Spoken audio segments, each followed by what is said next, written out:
اگر آپ دیکھیں کہ بھئی میرے اوپر لوگوں کا حسد زیادہ ہو گیا، فلاں ہو گیا، تو آپ کو اللہ نے قرآن پاک دیا، قرآن پاک کی صورتیں پڑھیے، اللہ آپ کا محافظ بن جائے گا۔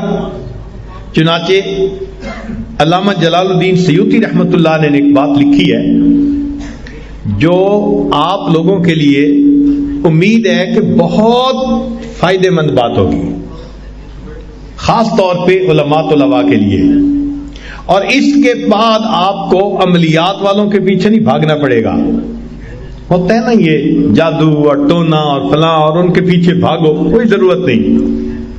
قرآن آیا ہی اسی لیے ہے کہ ہماری پریشانیوں کو دور کر دے۔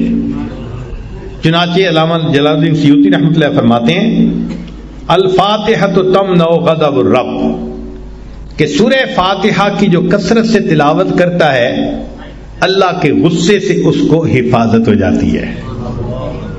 یاسین تمنع عطش القیامہ، جو یاسین شریف روزانہ پڑھتا ہے اللہ تعالیٰ اس سورت کی برکت سے قیامت کے دن کی پیاس سے اس کی حفاظت فرماتے ہیں۔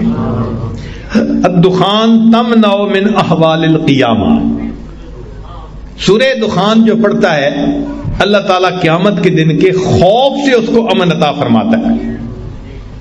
الواقعہ تمنع الفقر والفاقہ، جو سورہ واقعہ کی تلاوت کرتا ہے اللہ تعالیٰ رزق کی تنگی سے اس کی حفاظت فرماتے ہیں۔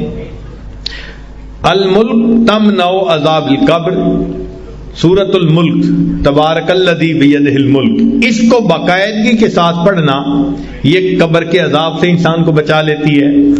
الکوثر تمنع خصومۃ الخصماء، سورہ کوثر کی جو کثرت کرے تو جو جھگڑا کرنے والے اس کے دشمن ہیں اللہ ان دشمنوں کی دشمنی سے محفوظ فرما لیتے ہیں۔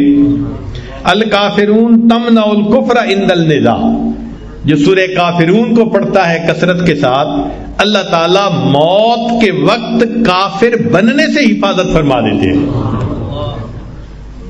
الاخلاص تمنع النفاق، جو سورہ اخلاص کی تلاوت کرتا ہے اللہ تعالیٰ اس کو نفاق سے بری فرما دیتے ہیں۔ الفلق تمنع حسد الحاسدین، سورہ فلق کی تلاوت زیادہ کرے گا تو اللہ حاسدوں کے حسد سے بچائیں گے۔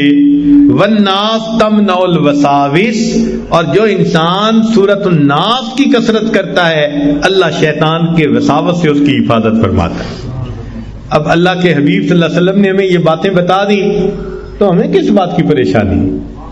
کوئی حسد کرتا ہے، کوئی دشمنی کرتا ہے، کوئی اپنے ہمیں نقصان پہنچانے کی کوشش کرتا ہے، دل میں یقین رکھیں نقصان پہنچانے سے بچانے والا زیادہ بڑا ہے۔ جب اللہ پہ توکل رکھیں گے تو اللہ حفاظت فرمائیں گے۔